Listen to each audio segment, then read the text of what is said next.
Goodreads. Great for reviews, has some really good social features, but never updates and is owned by Amazon. Ew. The StoryGraph, cool stats, constantly adding new features, independently owned, but the social features, well, could be better. So what's a book lover to do if what you want from your bookish platform is a mix of both? Well, your next bookish platform could be Fable. In this video, I'll introduce you to the platform, set it up myself for importing my Goodreads books, and then you can see for yourself if Fable is the platform for you or not. Now, full disclosure, Fable themselves introduced me to their platform by giving me a tour, and while I've not been paid for this video, they did give me a free book or two and some free credits to use on the platform. But after the tour, I knew this might just be the type of platform some of you guys might like. After all, in my last video where I talked about switching from Goodreads to the StoryGraph, a lot of you said that you're not going to make the switch because the social features just aren't there. Fable, on the other hand, has this in abundance. So let's get into the good stuff. First, I'll explain what Fable is. Fable is like a combination of Instagram, Goodreads, the StoryGraph, and your e-reader in one. It's a full-on app experience that isn't just about posting reviews and updating your book lists, but socializing in your feed like Instagram, starting or joining book clubs, seeing personalized reading stats, finding new books to read, and most interesting of all, reading and buying books right inside the app. Plus, it's safe to say that the design and layout of this platform is probably the best I've seen so far. It's clean, easy to use, and vibrant. Oh, and just in case you wanted it too, you can track the TV series you're watching. A big bonus if you watch just as much as you read.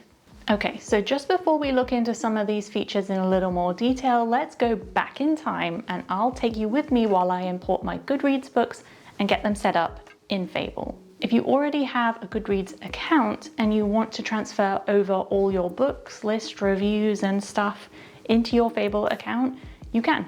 This is for Goodreads only though. You can't do the same for your StoryGraph books. To do this, after setting up your account, click on the profile icon in the bottom right of the app, then the settings cog in the top, then click the import Goodreads lists and reviews. It will then ask you to sign into your Goodreads account and it does the rest for you. Honestly, it couldn't be easier, and the best part is it takes a few minutes to get the job done.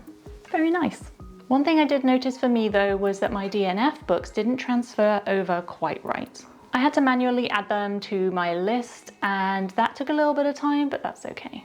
I ended up doing this on my phone while I had my Goodreads DNF list on my computer to make it easier. Now we have all our books and lists ready to go, we can explore some of the other features in Fable. I think you're gonna like this. First is the For You feed. This is a curated feed Fable delivers to you based on the books you've read and any friends you have on the platform. This is one of the main features if you're looking for a more social platform to talk about books you've read without the pressure of, say, Instagram. This feed is filled with posts people have created, reviews they've posted, updates they've made, and even updates from things like book clubs you might be interested in. If you don't like something you see, you can ask to not be shown it anymore. I did this for a few Harry Potter books, for example. Problem solved. One of my favorite parts of this feed is that it looks good no matter what. You don't have to create your own graphics, Fable does it for you. Sure, you can post photos, but it's so pressure-free it feels way more relaxed than any other social media platform. So let's do a post ourselves. It's really easy to do. You can post something simple or something complicated, and you can even tag a book, TV show, or club in the post. I found that you're posting to reach more people here, especially if you compare it to something like Instagram, plus it's way more community-minded, which is real nice. Okay, next. If we're going for social, Fable has a lot of book clubs. Fable does a really good job of this, making it super easy to find, join, or create your own. Again, Fable does half the work for you, so it couldn't be easier. Especially if you compare it to starting a book club, say on Discord like I have, although I do love it. Club owners pick a book to read and Fable sets up pretty much the rest. It automatically creates the chapter threads for you, which nowhere else does. And if you're reading the book within the app itself, you can share annotations with other members in the group as you go, which is pretty cool. I'll talk about annotating and reading within the app in a second. I'm honestly tempted to start a book club myself, but combining that with my Discord community might be complicated, so stay tuned. So I mentioned reading within the app. Let's take a look at that. Ultimately, this feature is only available to US peeps, but they're working on making it worldwide, so all we have to do is be patient and wait. Because they added a book or two to my account, I can show you guys this feature because honestly, it's pretty cool. So when you're reading in the app, you can highlight and create personal notes right there in the book. You can set the color of this highlight and you can share it if you want to. When you click share, Fable creates a very nice graphic for you that you can customize and save on your phone. You can then share this on Fable or Instagram or wherever you like. It's pretty cool. You can then see all of these highlights and notes in one handy place. I honestly think this is one of the best features. The only thing I'd love to see added is a way to export all these highlights so that you can use them elsewhere. Okay, so let's say you like all these features, but you still like the StoryGraph for things like stats. Well, Fable has those too, although they're slightly different and perhaps less detailed. If you go to your profile and then click on your reading stats, you'll see a customized page. It starts with an AI-generated summary of your reading tastes this year, and then if you scroll down, you can see all of your stats. This includes the books you've read, any reading streaks you have, your genres, ratings, and authors. I do wish you could click on each of these to see more info, but they're cool nonetheless. If you set a reading goal, you'll get a bit more info there. Oh, and as a bonus, you can change the color of this page to suit you a little more. Next, let me show you the reviews because it wouldn't be a book platform without them. When you review a book, it takes you through a 4-step process. First, the star rating, then how it made you feel, although you can skip this step. Then how you describe the book, again you can skip. Then you can add your review. Also skippable if you just want to add a star rating. It's simpler than the StoryGraph but slightly more complex than Goodreads. Once reviewed, you then see a cute graphic on your page that people can click on to read your review. I honestly really like this. It makes reviewing a little more fun. The book pages themselves are also nicely set up. You get the average ratings, some tags, a description, and reviews look good when you scroll through them. There's even a way to see which clubs are reading it, posts people have created about the book, and my favorite part, similar books. Which brings me on to one of my favorite things about this platform. It's great for finding new books to read. Fable is built with technology in mind, so finding your next read is done really well. Not only can you find similar books on the book page, but because your feed is customized to things you like, you'll find books naturally through the posts there.